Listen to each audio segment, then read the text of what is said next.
Hi, ചെറിയൊരു കാര്യം പറയാനുള്ളൂ. അതായത് സൈമ അവാർഡ്സ് നോമിനേഷനിൽ മുഴുവൻ തിളങ്ങി നിൽക്കുന്നത് മലയാളി താരങ്ങളാണ്. വില്ലന്മാരാവട്ടെ, നായകന്മാരാവട്ടെ, ആരൊക്കെയാണ് ഇതിൽ മികച്ച നടൻ അതുപോലെ മികച്ച വില്ലൻ കാറ്റഗറിയിൽ നോമിനേഷൻ വന്നിട്ടുള്ള ഈ മലയാളി താരങ്ങൾ എന്ന് നമുക്ക് നോക്കിയിട്ട് വരാം.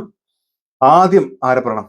വില്ലന്മാരാവട്ടെ എന്നാണ് എൻ്റെ ഒരു ആഗ്രഹം. വില്ലന്മാരെ പറയുകയാണെങ്കിൽ ഒന്ന് ഫഹദ് ഫാസിൽ, മാ മന്നൻ എന്ന് പറഞ്ഞ സിനിമയിലെ അഭിനയത്തിനാണ് പുള്ളിക്കാരന്റെ പേര് വന്നിരിക്കുന്നത്.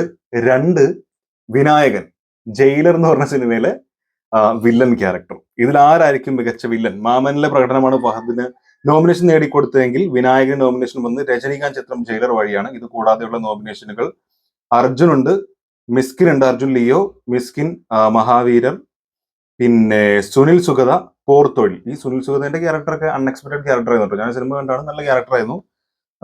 ഒരു നല്ലൊരു വില്ലൻ. പക്ഷെ ഒരുപാട് ചെയ്യാനൊന്നുമില്ല, ജസ്റ്റ് ഒരു സസ്പെൻസ് കൊടുത്തിട്ട് ഇങ്ങനെ പോയൊരു സാധനം എന്നുള്ളത് മാത്രമേ ഉള്ളൂ. അഭിനയത്തിൽ അങ്ങനെ വരാൻ ചാൻസ് ഇല്ല. മിസ്കിനാണെങ്കിൽ മഹാവീരൻ കുഴപ്പമില്ല, അർജുൻ നല്ല വില്ലനായിരുന്നു. പക്ഷെ ഓഫ് കോഴ്സ് ഇതിനൊക്കെ മുകളിൽ നിൽക്കുന്നതാണ് ഫഹദ് ആണെങ്കിലും വിനായകനാണ്. ആരാണ് ബെറ്റർ എന്ന് ചോദിച്ചു കഴിഞ്ഞാൽ എനിക്ക് തോന്നുന്നു പ്രകടനത്തിൽ കുറച്ചുകൂടെ കൂടുതൽ ചെയ്യാനുണ്ടായിരുന്നത് എനിക്ക് തോന്നുന്നു ഫഹദ് ഫാസിലിനാണെന്നാണ് എൻ്റെ വിശ്വാസം. പക്ഷെ കുറച്ചുകൂടെ ക്രൂരനായി ആ ഒരു വെറൈറ്റി സാധനം കൊണ്ടുവന്നിട്ടുള്ളത് ഒരു പക്ഷേ വിനായകനായിരിക്കും. അതുകൊണ്ട് ആരാണെന്ന് പറയാൻ പറ്റില്ല. ഇതിൽ ആര് വരും നിങ്ങളുടെ അഭിപ്രായം എന്നുള്ളത് തീർച്ചയായും മറക്കാതെ കമന്റ് രേഖപ്പെടുത്തുക. ആൻഡ് നടന്മാരുടെ പട്ടിക നോക്കുമ്പോഴാണ് കിഡിലോസ്കി പട്ടിക. 1, 2, 3, 4, 5, 6 ആളുകളാണുള്ളത്. ആരൊക്കെയാണ്?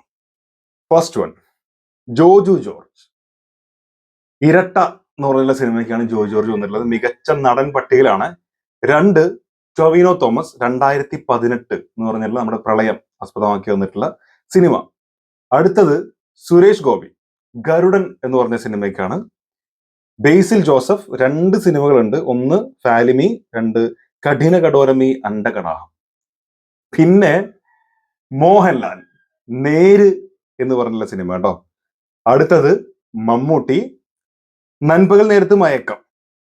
ഇത്രയാണ് സിനിമകൾ വന്നിരിക്കുന്നത്. ഇതിൽ ഏറ്റവും ബെസ്റ്റ് ഞാൻ ചോദിച്ചാൽ എനിക്ക് തോന്നുന്നു സുരേഷ് ഗോപി ഫോർ ഗരുഡൻ വരാൻ സാധ്യതയില്ല. എന്റെ അഭിപ്രായമാണ് പറയണത്. എന്റെ അഭിപ്രായം, എനിക്ക് തോന്നുന്നില്ല. അടുത്ത് നോക്കുകയാണെങ്കിൽ ആരെയാക്കും? ബേസിൽ ജോസഫ്, ഫാലിമി കിടൽ അഭിനയായിരുന്നു. പക്ഷെ മികച്ച നടൻ വരുമോ ചോദിച്ചാൽ ഡൗട്ടാണ്. ടൊവിനോ തോമസ് അടിപൊളിയായിട്ട് ചെയ്തിട്ടുണ്ട്. ഇരട്ട ജോർജ് ജോർജ് കിടലായിട്ട് ചെയ്തിട്ടുണ്ട്.